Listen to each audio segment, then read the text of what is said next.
Marcelo, a história do Brasil Nunca Mais começa da seguinte maneira.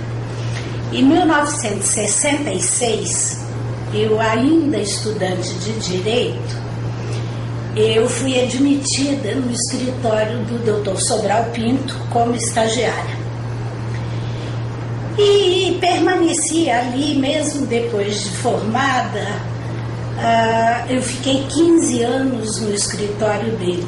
E durante todo esse tempo, eu ouvi várias vezes o Dr. Sobral contar que os processos julgados pelo Tribunal de Segurança da ditadura Vargas, período conhecido como Estado Novo, foram todos destruídos, ou porque foram queimados, ou porque desapareceram com eles. Eu sei que essa memória da justiça, entre aspas,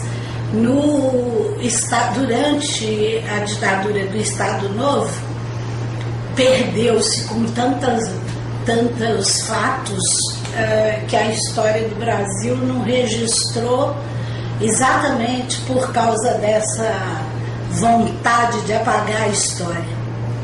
E de tanto o Dr. Sobral Pinto repetir isso, acabou por influenciar aquela história num desejo que surgiu e foi crescendo em mim, que era o de salvar do incêndio a história da justiça durante a ditadura militar, que logo depois do golpe, em 64, a justiça civil é que era competente para julgar os civis envolvidos em crimes contra a segurança nacional. Com o ato institucional número 2, essa competência foi transferida para a justiça militar. E aí, a partir de 1965, o Tribunal Militar passou a processar e julgar todos os presos políticos, todas as pessoas que de alguma maneira participaram da resistência, da luta pela redemocratização do país. Bom, por causa disso, eu coloquei na minha cabeça que tinha que achar uma maneira de conseguir fazer cópia daqueles processos. Mas como? Não havia recursos financeiros, era perigoso e, enfim, acabou que essa história permanecendo enquanto desejo, eu fui, em 1968, escolhida por um grupo de familiares, de ex-presos e de pessoas que tinham alguma notoriedade na sociedade civil, para ser a presidente do Comitê Brasileiro pela Anistia, que seria fundado dia 18 de fevereiro de 1978, ainda durante o período militar, já o governo Figueiredo. Existia, antes do Comitê Brasileiro pela Anistia, um movimento feminino pela anistia, que foi um movimento baseado em São Paulo, criado pela Terezinha Zerbini. Foi a primeira mulher no Brasil que falou em anistia. O Comitê Brasileiro pela Anistia acabou dando um impulso muito grande à luta pela anistia, aquela ideia de anistia.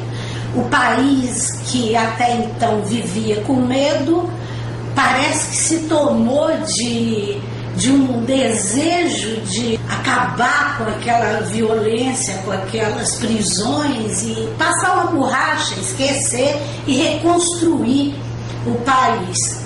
O Comitê Brasileiro pela Anistia realmente empolgou.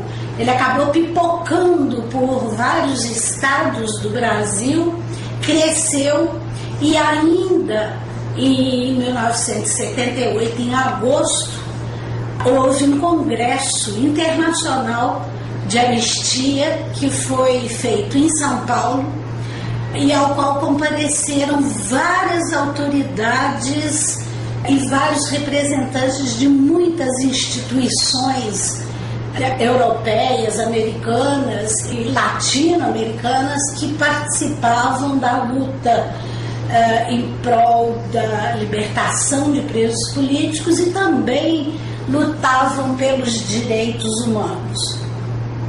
Por causa disso, eu acabei sendo convidada por várias dessas instituições sediadas na Europa para comparecer aos países onde houvessem exilados brasileiros que tinham organização em prol da anistia, com o apoio das instituições internacionais nesses países sediados, e também porque havia um número enorme de exilados que não conheciam a verdadeira situação jurídica deles. Tinha gente que, sabendo que estava sendo procurado, conseguiu fugir e não foi preso. Teve gente que foi preso e depois que foi solto, conseguiu fugir por terra, enfim. E teve gente que foi preso, cumpriu pena, quando saiu foi ameaçado de morte e que também saiu. E essas pessoas, muitas delas, não sabiam se o processo tinha continuado, se podiam voltar, se não podiam, enfim. Eles precisavam de uma assessoria jurídica. E por causa disso, juntando a condição de advogada de prisioneiros políticos, junto com o Dr. Sobral Pinto no escritório dele, o Oswaldo Mendonça e o Bento Rubião, todos lá do escritório do Dr. Sobral Pinto, e também como presidente fundadora do Comitê Brasileiro pela Anistia, eu fui a 11 países na Europa me entrevistar com os presos políticos e fazia conferências e dava coletivas para a imprensa falando da situação no Brasil. E quando eu cheguei na França, eu já conhecia o André Jacques, que era o diretor do CIMAD, que era um centro na França que dava abrigo e assessoria a exilados de todo o mundo. Ele tinha vindo ao Congresso Internacional de Anistia e eu o procurei e falei com ele sobre o projeto de fazer cópia de todos os processos políticos tramitados na Justiça Militar, nos vários estados onde existiam as auditorias do Exército, da Marinha e da Aeronáutica, e também no Tribunal Militar, que era aqui no Rio de Janeiro, na Praça da República. Ele ficou encantado com a ideia, mas ele disse: olha, eu pouco posso fazer. Você vai à Suíça, procura o Charles Roy Harper, que é uma pessoa de absoluta confiança, conhece o Brasil, conhece a realidade da América Latina. Ele é um alto membro da diretoria do Conselho Mundial de Igrejas e lá você pode discutir com ele essa ideia. E ele me recomendou ao Charles Harper. Quando eu cheguei lá na Suíça, tinha um enorme grupo de exilados, muito bem organizados e com apoio de muitas organizações internacionais. E um dia eu pedi para o Charles Harper me receber. Ele me recebeu e, já sabendo quem eu era, que eu tinha sido apresentada pelo André Jacques, eu expus a ele a ideia de fazer uma cópia daqueles processos para garantir a memória e para fazer uma análise histórica sobre como que o processo político no Brasil, que vinha uma crescente prática de democracia, tinha desaguado numa ditadura militar.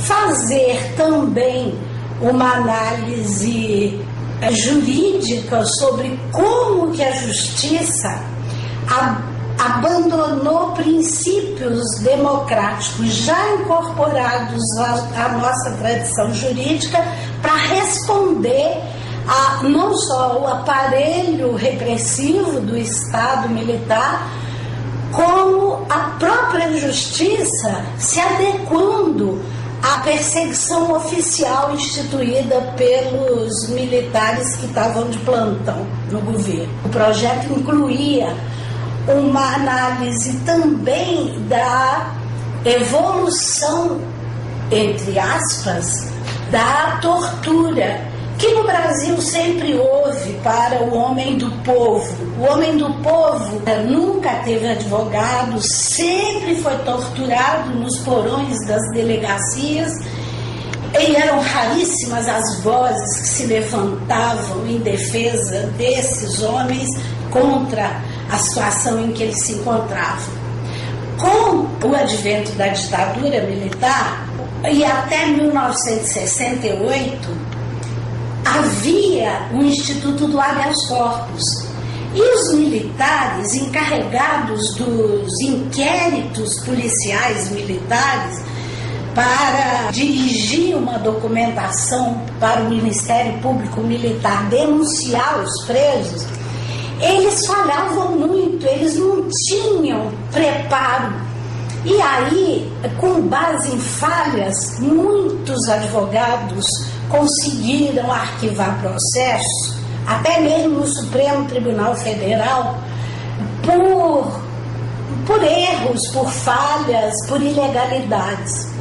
Quando, em 13 de dezembro de 1968, veio o AI-5, proibindo o habeas corpus e fechando de vez o cenário, e aí já havia um movimento dos militares de se associarem à polícia civil para que eles cuidassem da repressão, que eles tinham uma experiência que os militares não tinham, embora em matéria de tortura, os militares que participaram das torturas não deixavam nada a desejar aos policiais civis.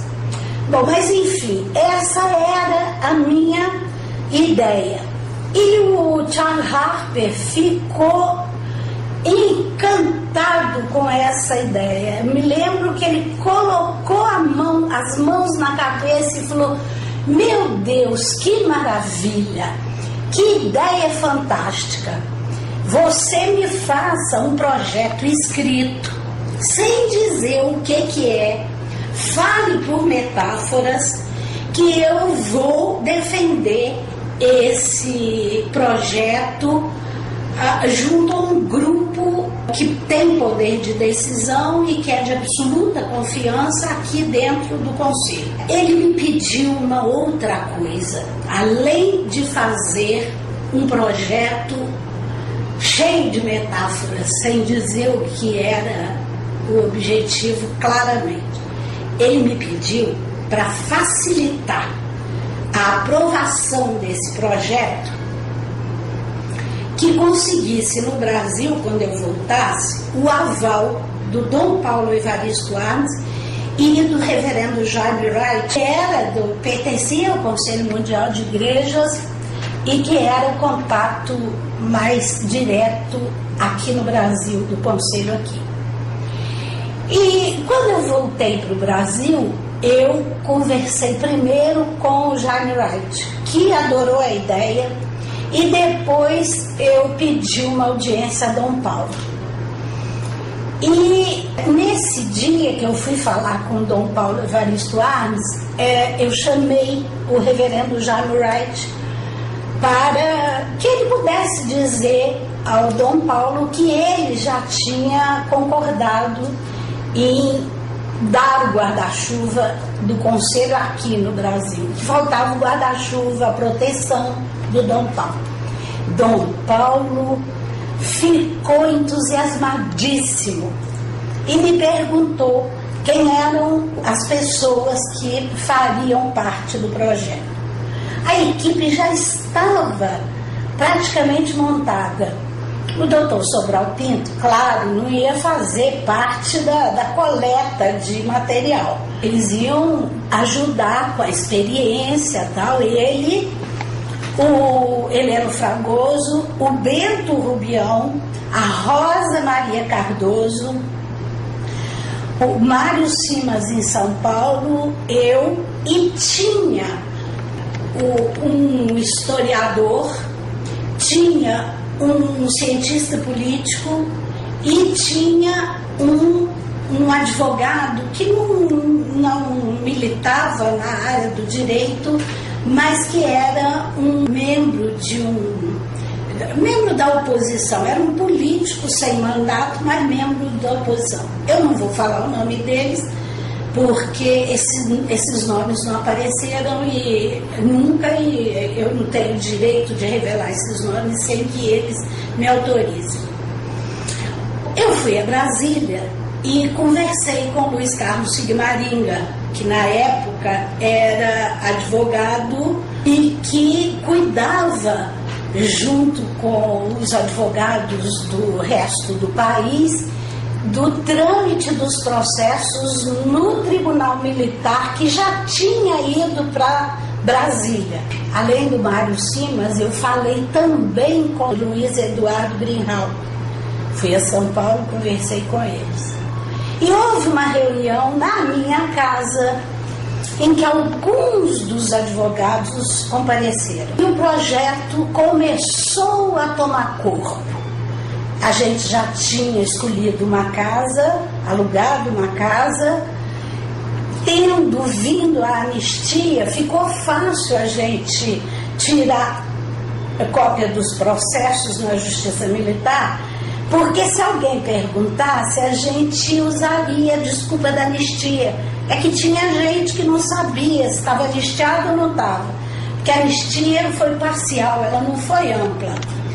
Ela deixou de fora aqueles que participaram da luta armada, enfim, ela não alcançou todos os perseguidos. E esse foi o mote para o caso de alguém no Tribunal Militar perguntar por que a gente estava tirando processo.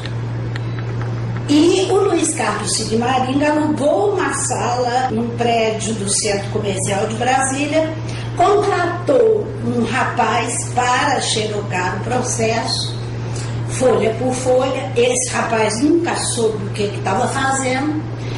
A gente mandava tudo para São Paulo, onde era microfilmado, e uma cópia do microfilme ia para o exterior e outra ficava no Brasil.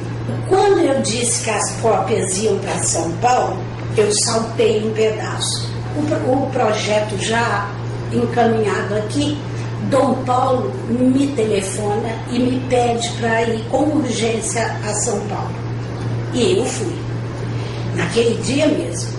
E Dom Paulo me disse: Eni, por questões de segurança, você se incomoda que esse projeto seja desenvolvido aqui em São Paulo? Eu falei: olha, Dom Paulo, por mim não. A proteção da igreja em São Paulo, por sua causa, ela é segura. No Rio a gente não vai contar com a proteção da igreja e o risco é maior. Agora, eu não sei se a equipe lá do Rio poderá vir para São Paulo trabalhar o material. Aí eu dou uma resposta ao senhor.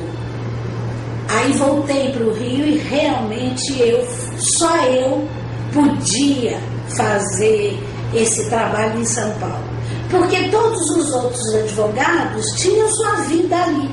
E eu, porque só tinha ficado defendendo presos políticos, quando veio a anistia, eu tive que buscar uma outra área para trabalhar. E até encontrar a área que eu gostava e que estudar aquilo para me embrenhar naquela área, eu me dediquei ao estudo e ao trabalho do Brasil Nunca Mais. Acontece que, com a ida do projeto para São Paulo, a equipe que já havia aqui no Rio, que estava trabalhando aqui, ela foi dissolvida, só restando eu. E aí, o Luiz Eduardo Greenhalgh, lá em São Paulo, tomou a frente e ele juntou um grupo de ex-presos políticos para trabalhar no projeto. Tinha a Vânia, que não era presos políticos, a Vânia Santana, e tinha a Ana, que era historiadora.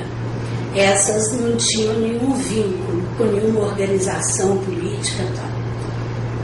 Durante algum tempo, eu me posicionei contra a linha que estava sendo dada ao tratamento daquela documentação. Mas eu acabei sendo voto vencido e, no final, eu fiz o texto que analisava alguns casos julgados pela Justiça Militar. Na versão que veio a público e que Dom Paulo faz o prefácio, e Philip Porter, que era na época o presidente do Conselho Mundial de Igrejas, também introduz o trabalho, e sai publicado o livro Brasil Nunca Mais. Aos poucos veio à tona a identidade das pessoas que participaram desse projeto. Enfim, o reverendo Jaime Wright era o elo de contato com o Conselho Mundial de Igrejas.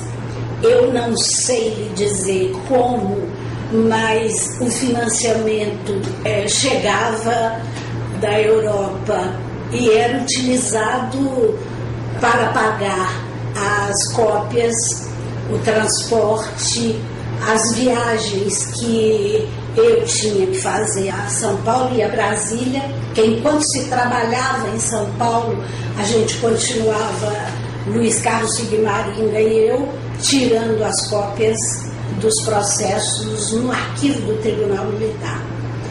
Uma vez ou outra, o Luiz Eduardo tirou um processo e um e outro advogado que, estando em Brasília, coincidentemente com a minha ida, a gente pedia para esse advogado também de presos políticos dar uma pulada lá no tribunal para tirar cópias. Enfim, aí a história é essa. O livro Brasil Nunca Mais publicado teve uma repercussão enorme, mas lamentavelmente a tortura no Brasil continua campeando. Os presos comuns, quando não são assassinados barbaramente, são vítimas de tratamento cruel e degradante. E a luta em prol dos direitos humanos precisa continuar. Dos direitos humanos de cada cidadão, pobre, de classe média, de rico. Hoje a gente vive numa democracia, mas lamentavelmente a democracia ainda atinge muito pouca gente. Tem uma maioria aí pobre, despossuída e excluída, para quem muita gente anda pedindo a pena de morte, esquecido de que quem fabrica a violência é quem participa da exclusão dessa população.